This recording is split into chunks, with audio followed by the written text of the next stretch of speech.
அன்பிற்குரிய தெய்வ ஜனங்களே, இன்று உங்கள் ஒவ்வொருவருக்கும் என் ஆண்டவராக இயேசு கிறிஸ்துவின் நாமத்திலே நான் வாழ்த்துக்களை தெரிவித்துக் கொள்கிறேன்.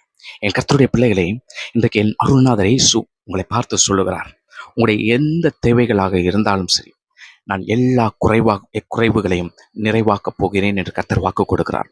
எல்லா குறைவுகளையும், உங்களுடைய விசுவாசத்தில் நீங்கள் குறைவுள்ளவர்களாக இருக்கலாம், உங்களுடைய ஐஸ்வர்யத்தில் நீங்கள் குறைவுள்ளவர்களாக இருக்கலாம், உங்களுடைய ஞானத்தில் நீங்கள் குறைவுள்ளவர்களாக இருக்கலாம், உங்களுடைய எந்த செல்வ செழிப்பான காரியங்களாக இருந்தாலும் எல்லாவற்றிலும் நீங்கள் குறைவுள்ளவர்களாக இருக்கலாம், உங்களுடைய ஆவிக்குரிய வாழ்க்கையாக இருந்தாலும் சரி.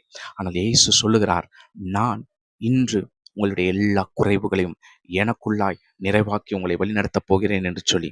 ஆம், என் அன்பிற்குரிய தேவஜனங்களே, பிலிப்பியர் புத்தகம் 4வது அதிகாரம் 19வது வசனத்தில் இப்படியாக என் கர்த்தர் உங்களிடத்திலே பேசுகிறார். என் தேவன் தம்முடைய மகிமையின் ஐஸ்வர்யத்தின்படி கிறிஸ்து இயேசுவுக்குள் உங்கள் குறைவுகளை எல்லாம் நிறைவாக்குவார் என்று சொல்லி. ஆமென். அன்புக்குரிய தேவ ஜனங்களே, உங்களுடைய எந்த குறைவுகளாக இருந்தாலும் சரி, இயேசு கிறிஸ்துவை விசுவாசிக்கும் அனைவருக்கும், இயேசு ஒருவரே தேவன் என்று விசுவாசிக்கும் அனைவருக்கும் அவருடைய ஐஸ்வர்யத்தின்படி உங்களுடைய எல்லா தேவைகளையும் என் தேவன் நிறைவாக்குவார் என்று உங்களுக்கு வாக்குறுதி அளிக்கிறார். இந்த வசனம் தேவனுடைய கிருபையை வெளிப்படுத்துகிறது, அவருடைய அன்பை வெளிப்படுத்துகிறது, நீங்கள் அவருடைய பிள்ளைகள் என்பதை மிக தெளிவாக வெளிப்படுத்துகிறது. உங்களுடைய தேவைகளை எல்லாம் பூர்த்தி செய்ய அவர் ஒருவரை போதுமானவராக இருக்கிறார் என்பதை இந்த வசனம் வெளிப்படுத்துகிறது. என் தேவன் என்பதற்கு இந்த வசனத்தின் முதலாவது வாக்கியம் பாருங்கள், என் தேவன். என் தேவன் என்கிற இந்த ஒரு வார்த்தைக்கு என்ன பொருள் தெரியுமா? அவர் நம்முடைய சொந்த தேவன் என்பதை வெளிப்படுத்துகிறது. அந்த விசுவாசத்தின் வல்லமையை வெளிப்படுத்துகிறது.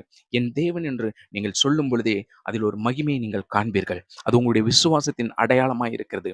நம்மை நேசிப்பவர், நம்மை பராமரிப்பவர், நமக்காக எல்லாவற்றையும் செய்து தருவதாக இருப்பவரே, அவர்களை குறித்து தான் நாம் இப்படி வைராக்கியமாக பேசுவோம்.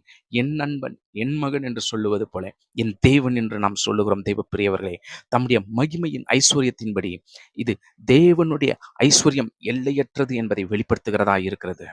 தேவனுடைய எல்லையற்ற அந்த ஐஸ்வர்யத்தின்படி அவருடைய மகிமை வெளிப்படும்படியாக உங்களை தேவன் பூர்த்தி செய்ய வல்லவராய் இருக்கிறார்.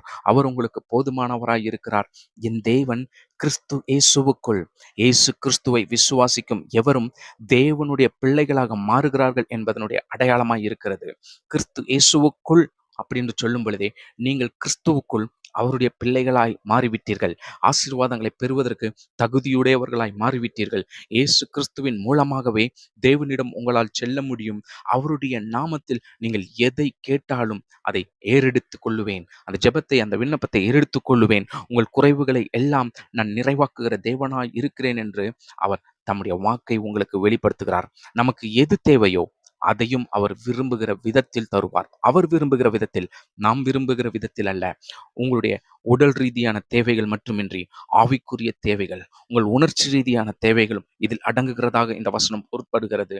தேவ பிள்ளைகளே, உங்கள் குறைவுகளை எல்லாம் நிறைவாக்குகிற தேவன் உங்களோடு கூட இருக்கிறார். நீங்கள் பயப்படாதீர்கள்.